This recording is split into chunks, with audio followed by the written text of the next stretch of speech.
നമസ്കാരം. ആദ്യം തന്നെ കേരള പോലീസിന് ബിഗ് സല്യൂട്ട്. വേറൊന്നും കൊണ്ടല്ല, ഈ ചതിക്കുഴി ആപ്പുകളെയും അത് പ്രൊമോട്ട് ചെയ്യുന്നവരെയും ഒരു സോഷ്യൽ മീഡിയ പ്ലാറ്റ്ഫോമിൽ നിന്നെങ്കിലും വിലക്കിയതിന്. അത്യാവശ്യം ഡിജിറ്റൽ പ്ലാറ്റ്ഫോമിൽ റീച്ചുള്ളവരാണ് ബെറ്റിംഗ് ഗെയിമിംഗ് ആപ്പുകളെ പ്രൊമോട്ട് ചെയ്തിരുന്നത്.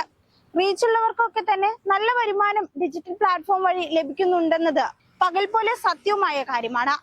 എന്നിട്ടും പണത്തിനോടുള്ള ആർത്തി അല്ലെങ്കിൽ സ്വന്തം കാര്യം സിന്ദാബാദ് എന്ന മനോഭാവം ഉള്ളവരാണ് ഇത്തരത്തിൽ വലിയൊരു ചതിവിന് കൂട്ടുനിന്നിരിക്കുന്നത്.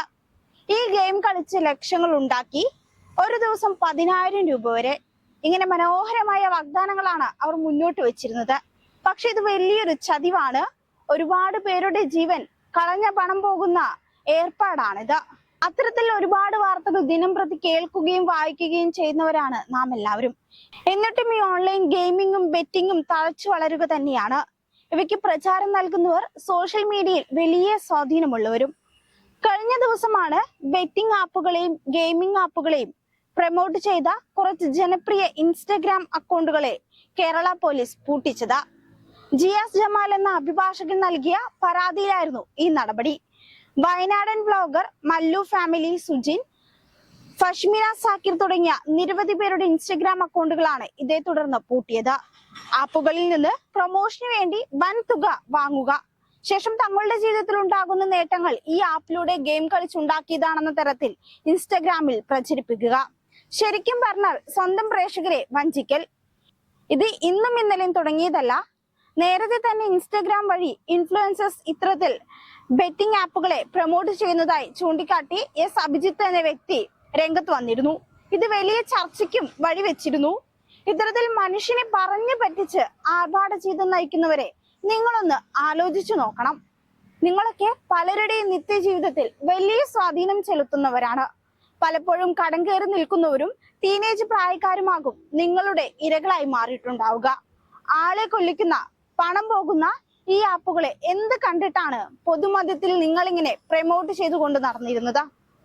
രാജ്യത്തെ സർക്കാർ പോലും പലതവണ മുന്നറിയിപ്പ് നൽകിയിട്ടും പലതവണ ആപ്പുകൾ നിരോധിച്ചിട്ടും കൂടിയാണ് ഈ പ്രൊമോഷൻ എന്നത് വളരെ ദുഃഖകരമായ കാര്യമാണ്. മഹാദേവ് ബെറ്റിംഗ് ആപ്പ് തട്ടിപ്പ് നിങ്ങൾ കേട്ടിട്ടുണ്ടോ?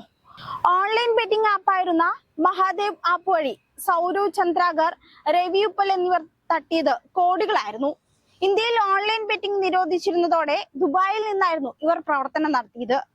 തെരഞ്ഞെടുപ്പിന്റെ പേരിൽ പോലും ഇവർ ബെറ്റിംഗ് നടത്തിപ്പോന്നിരുന്നു അത്രേ. ഇത്തരത്തിൽ ബെറ്റ് വെച്ച് എത്ര പേർ ജയിച്ചാലും തോറ്റാലും പണം വന്നു വീഴുക ഉടമകളുടെ പോക്കറ്റിലായിരുന്നു. ഇത്തരത്തിൽ സെറ്റ് ചെയ്ത അൽഗോരിതം ഇവരെ കോടീശ്വരന്മാരാക്കിയെന്ന് പറയാം. മഹാദേവ് ബെറ്റിംഗ് ആപ്പിന്റെ ചതിയിൽപ്പെട്ട് പണം നഷ്ടപ്പെട്ടവർ അനവധിയായിരുന്നു. മറ്റൊരു സങ്കടകരമായ യാഥാർത്ഥ്യം സെലിബ്രിറ്റികൾ പോലും ഇത്തരം ആപ്പുകളെ പ്രൊമോട്ട് ചെയ്തിട്ടുണ്ട് എന്നതാണ്. രൺബീർ കപൂർ, ശ്രദ്ധ കപൂർ, ഹുമ ഖുറേഷി തുടങ്ങിയ അനവധി പേരാണ് മഹാദേവ് ആപ്പ് കേസ് സംബന്ധിച്ച് ഇഡി ചോദ്യം ചെയ്തിരുന്നത്. Fair play betting app promote ചെയ്തതിന്റെ പേരിൽ നടി തമന്നയെയും ഒരിക്കൽ ചോദ്യം ചെയ്തിരുന്നു. ഭരണകൂടവും ഇതാദ്യമായല്ല ബെറ്റിംഗ് ആപ്പുകൾക്കെതിരെ മുന്നറിയിപ്പും നടപടിയുമായി രംഗത്ത് വരുന്നത്. 2023 22 ആപ്പുകളാണ് കേന്ദ്ര സർക്കാർ നിരോധിച്ചത്. തുടർന്നും പലതവണ മുന്നറിയിപ്പ് നൽകി. പക്ഷെ ഇപ്പോഴും നമ്മുടെയൊക്കെ തന്നെ പിന്തുണ കൊണ്ടാണ് ഇവ തഴച്ചു വളരുന്നത്. ബെറ്റിംഗ് ആപ്പ് ഉപയോഗിച്ചതുവഴി 80 ലക്ഷം രൂപ കടം കയറി ഒരു കൗമാരക്കാരൻ മരിച്ചതടക്കമുള്ള സംഭവം ഉള്ളപ്പോഴാണ് ഈ നിയമവിരുദ്ധ പ്രവർത്തിക്ക് പരസ്യമായ പിന്തുണ ഏറി വരുന്നത്. നമ്മുടെ എല്ലാം നിത്യജീവിതത്തിൽ വലിയ സ്വാധീനം ചെലുത്തുന്നവരാണ് ഇത്തരം നിയമവിരുദ്ധ പ്രവർത്തനങ്ങളിൽ ഏർപ്പെടുന്നതെന്നത് വളരെ സങ്കടകരമായ കാര്യം.